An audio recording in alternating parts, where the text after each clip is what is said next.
খুন ইয়া কানুন কিসকি হোগি জিত।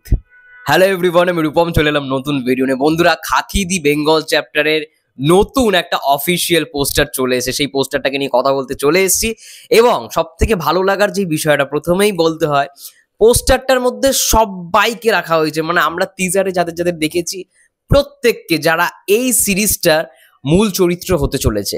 আমাদের সবার প্রিয় দি ইন্ডাস্ট্রি প্রসেনজিৎ চ্যাটার্জি, তাকে আমরা দেখতে পাচ্ছি একদম পোস্টারে, মানে লেফট সাইডে তাকেই আমরা মানে প্রথমে দেখতে পাচ্ছি। এবং তার ঠিক অপোজিটেই রয়েছে আমাদের সবার প্রিয় জিদ্দা।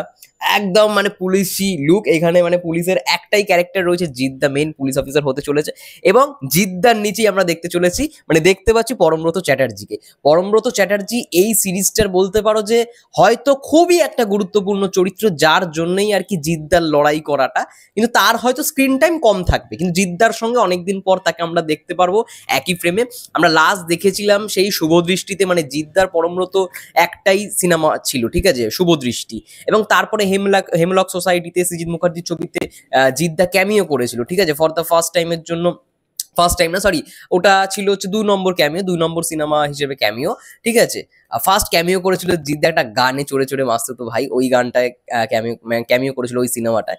ওইখানে মিঠুন চক্রবর্তী ছিল, চিরঞ্জিত চক্রবর্তী ছিল, ঠিক আছে। ওখানে ফার্স্ট জিদ্দা ক্যামিও করেছিল। তো সেকেন্ড বারের জন্য হেমলক সোসাইটিতেও ক্যামিও করেছিল জিদ্দা। তো পরমব্রত ছবিতে, মানে পরমব্রত চ্যাটার্জির ছবিতে কিন্তু জিদ্দাকে খুব একটা দেখা গেছে এমনটা নয়, একবারই আমরা দেখতে পেয়েছি জিদ্দা এবং পরমব্রত চ্যাটার্জিকে, সেটা হচ্ছে শুভদৃষ্টি মানে সিনেমাটায়, শুভদৃষ্টি সিনেমাতে।